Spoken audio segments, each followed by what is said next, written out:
Hey Reddit, I never thought I'd be writing something like this, but after what happened last weekend, I need to get it off my chest. My name is Rachel, 26F, and what was supposed to be a joyful birthday celebration turned into something I'll never forget, and not in a good way. It all started when my sister Emily, 34F, invited the whole family over for her son Jake's 7th birthday party. Emily has always been the golden child in our family. She married rich, lives in a huge house, and seems to enjoy reminding the rest of us how much better her life is. Normally, I don't get too involved in her drama, but this time things got personal.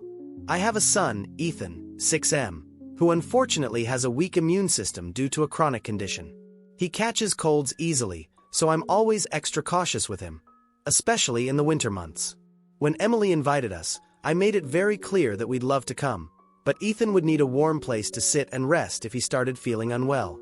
She assured me it wouldn't be a problem. I should have known better. The party was at Emily's massive house, a 3-story suburban mansion with a finished basement that she proudly calls a guest entertainment lounge. The second we walked in, I could already feel the tension. Emily barely greeted us, too busy showing off her expensive decorations to other guests. My parents were there, smiling as always, pretending Emily wasn't their obvious favorite. Everything seemed fine at first. Ethan was excited to see his cousins, and I was relieved that he seemed okay despite the chilly weather.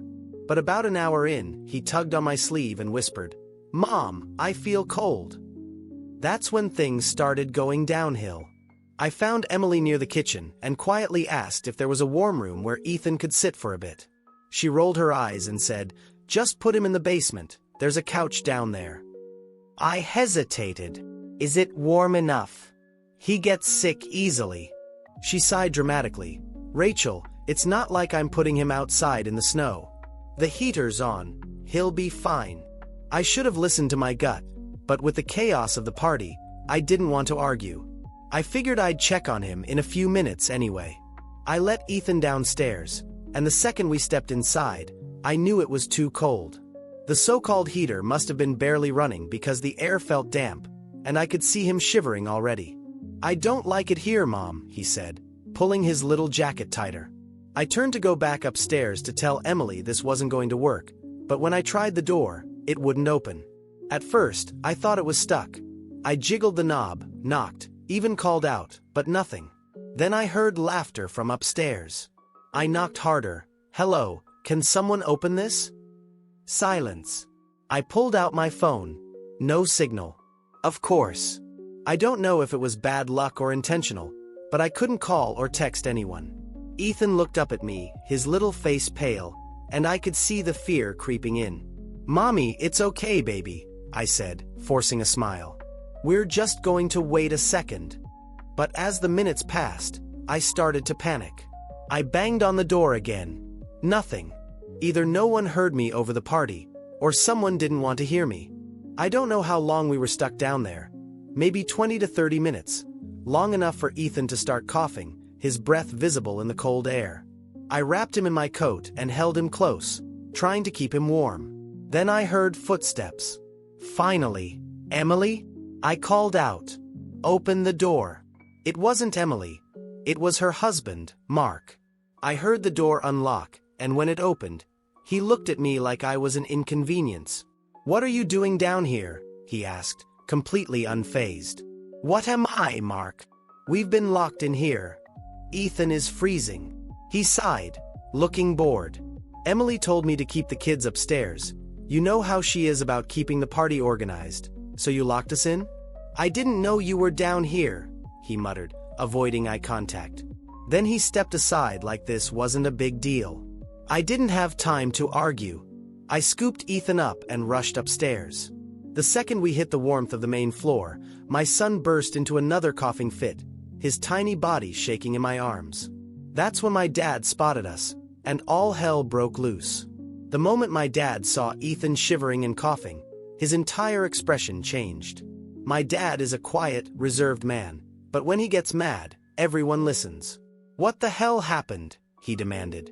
Emily, who was sipping wine with her friends, barely glanced over. Oh my God, Dad, lower your voice. You're embarrassing me." I wasn't holding back anymore. She locked my sick son in the basement. He was freezing down there.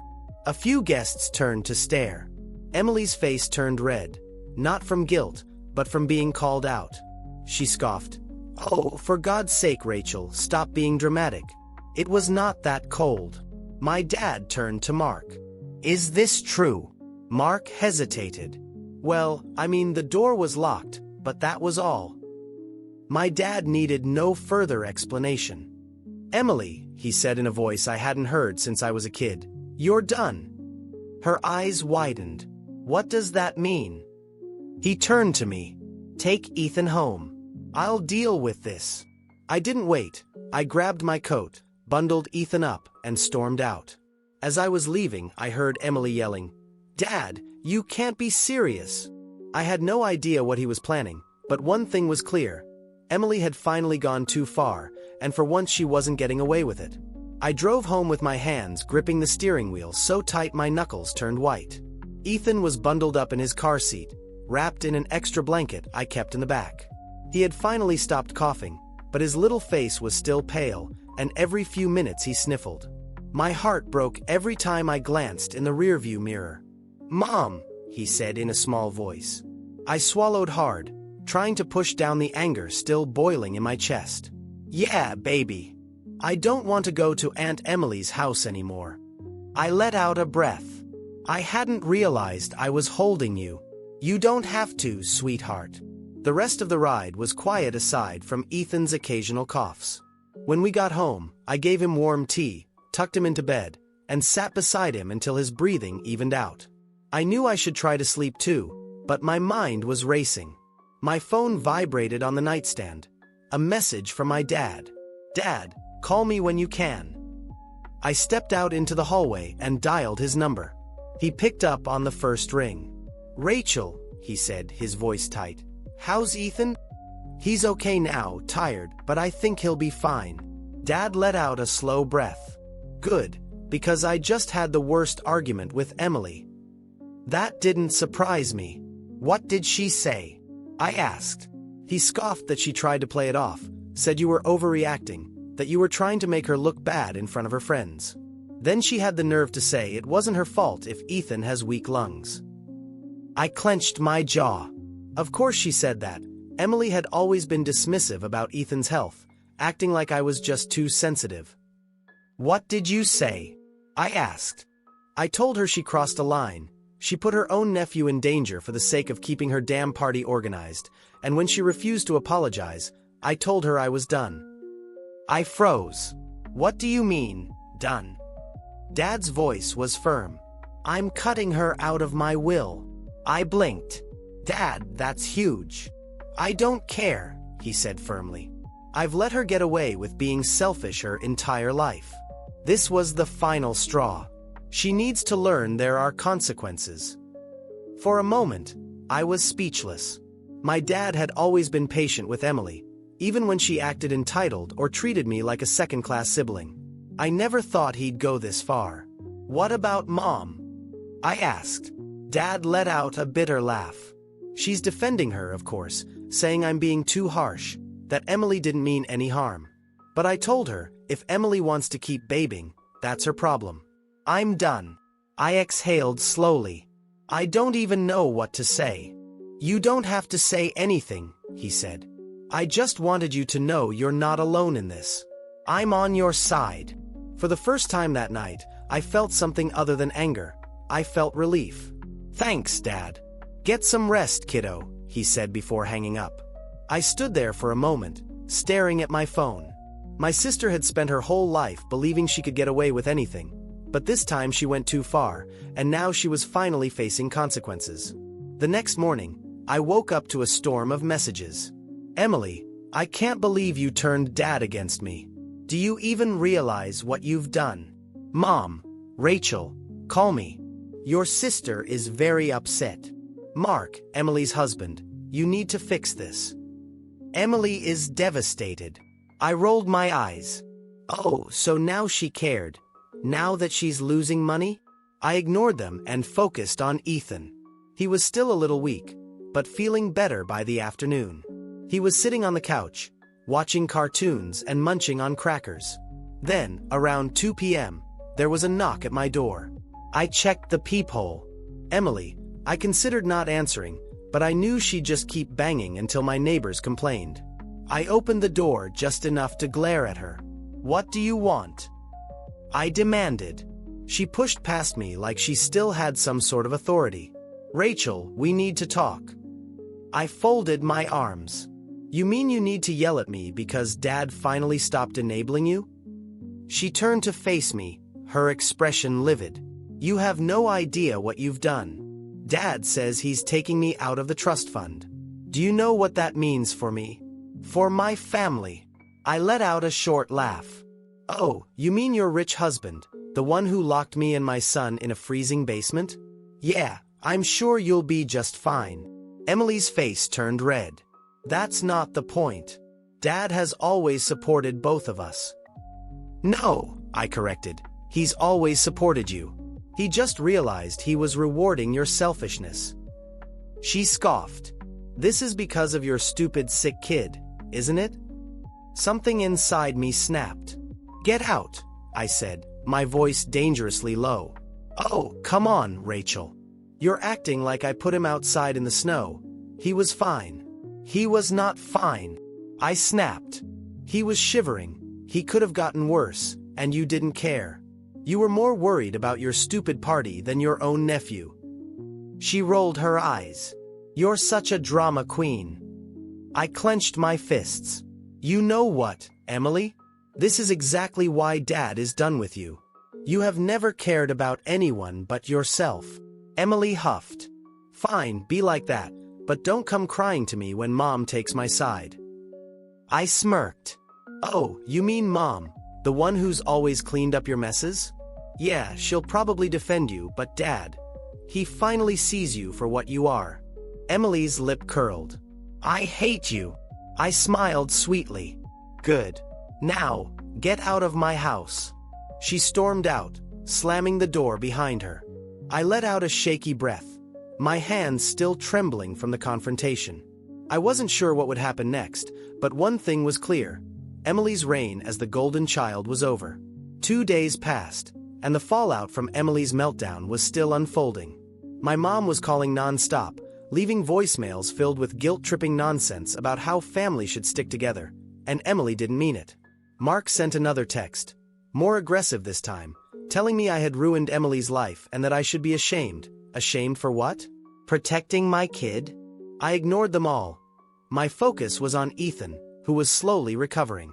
He was still coughing, but his fever had stayed down, and by the 3rd morning, he was well enough to play with his toys again.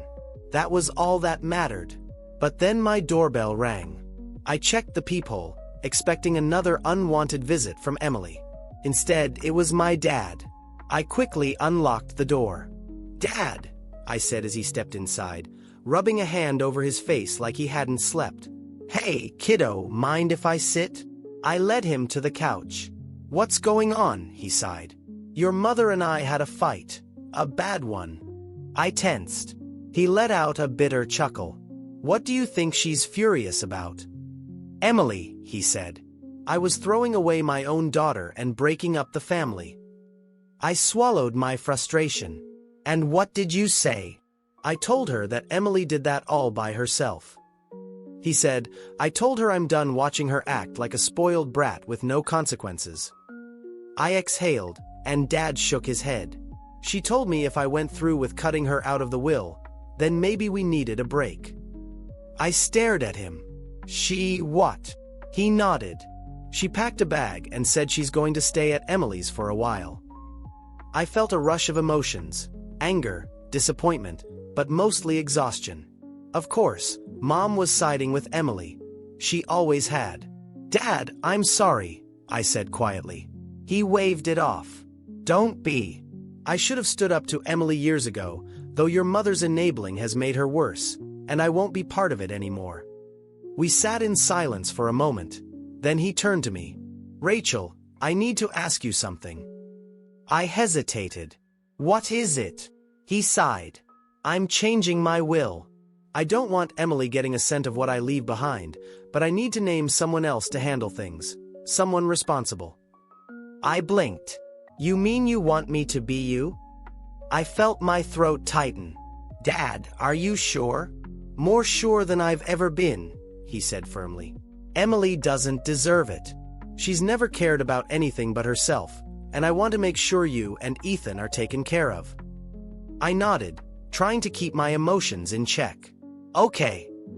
He smiled tiredly. Thank you. As he got up to leave, he glanced toward Ethan, who was happily playing on the floor. Tell him I'll visit soon. Okay, I will. When he left, I sat on the couch staring at my phone. Mom was at Emily's. Lines had been drawn, and for the first time I wasn't afraid to be on the opposite side. A few hours later, my phone buzzed. Emily, you think you won. Just wait. I rolled my eyes. Whatever she was planning, I'd be ready. I knew Emily wouldn't go down quietly. That text, just wait, was a promise, not a threat. Not long after, I woke up to a missed call from an unknown number. I ignored it until I saw the voicemail notification. My stomach twisted as I played it. Hello, this is Diane from Child Protective Services. We received an anonymous report about concerns regarding the well-being of Ethan. We need to schedule a home visit as soon as possible. Please call back at your earliest convenience. I sat frozen, my heart pounding so loudly I could barely hear anything else. CPS. Someone had called CPS on me? No, not someone. Emily. I grabbed my phone and immediately dialed a number. The woman answered after 2 rings, her voice calm and professional. I forced myself to sound composed even though my hands were shaking. Yes, hello, this is Rachel. I just got a voicemail about my son. Yes, she said. We received the report that your child has been exposed to unsafe conditions, including medical neglect. We'll need to conduct a home visit to assess the situation. I let out a breath, trying to steady my voice. That report is false. My son has a chronic condition, and I take every precaution for his health. This is retaliation. I know exactly who made that call. She sighed, as if she had heard this 1,000 times before. Unfortunately, we do have to follow up on all reports. I can schedule a visit for tomorrow afternoon. Is that okay? I had no choice. Yes, that's fine. When I hung up, my hands were still trembling. My sister, the woman who locked my child in a freezing basement, had the audacity to report me. I grabbed my phone again and texted Emily, "Me, you really think CPS is going to side with you after what you did?" Emily, no idea what you're talking about. Maybe you should take better care of your kid. I wanted to throw my phone across the room instead. I called my dad. He picked up almost immediately. "Hey, kiddo," he said. "Is everything okay?" "No," I said through clenched teeth. Emily called CPS on me. Silence, then a low, furious breath. "She what?" "She reported me for neglect. They're coming for a visit tomorrow." "That's it," he said, his voice shaking with rage. "I'm done. I mean really done, Dad. She's trying to ruin my life." He said, "I'll make sure of it." I wasn't sure what he meant, but I knew one thing. Emily had made her final mistake. The CPS visit went as expected. The social worker came in polite but serious and asked to see Ethan, who was curled up on the couch watching cartoons, completely fine. She asked him a few gentle questions, checked the house, and made notes. By the end of the visit, she gave me a small smile. "I don't see any concerns here. It's unfortunate how often false reports are used to settle personal conflicts. I'll be closing this case." Relief flooded through me. "Thank you." She handed me a card. "If anything like this happens again, let us know. We take false reports seriously." As soon as she left, I called my dad again. "Everything's fine." I said they're closing the case. "Good," he said, "because I just finished something." He let out a deep breath. "I met with my lawyer this morning. I finalized everything. Emily isn't just out of the trust fund. She's out of my will, my accounts, everything." I was stunned. "Dad, she's getting nothing," he said firmly, and I let him know that she blew up. Of course, she screamed about how I was abandoning her, but I told her she made her choice when she went after you. I pressed a hand to my forehead. What did she say? She said she'd never forgive me. I told her I could live with that, he said. I exhaled slowly. Emily had finally hit the wall she'd been speeding toward for years. No more favoritism, no more enabling. She had finally faced a consequence she couldn't manipulate her way out of. The next day, she sent one last text. "Emily, you've turned Dad against me. You stole everything from me. I hope you're happy." I stared at it for a long time before replying, "Me, no, Emily. You did this to yourself." I blocked her number. My mother still tried to plead her case, insisting I should make amends because family is family, but I knew better. Blood doesn't mean loyalty, and I wasn't about to let someone who tried to destroy my life back in. Emily was finally out of my life, and for the first time, I felt free. That's it for today's story. If you enjoyed, don't forget to like, subscribe, and hit the bell for more wild Reddit stories. Until next time, stay curious and keep the stories coming.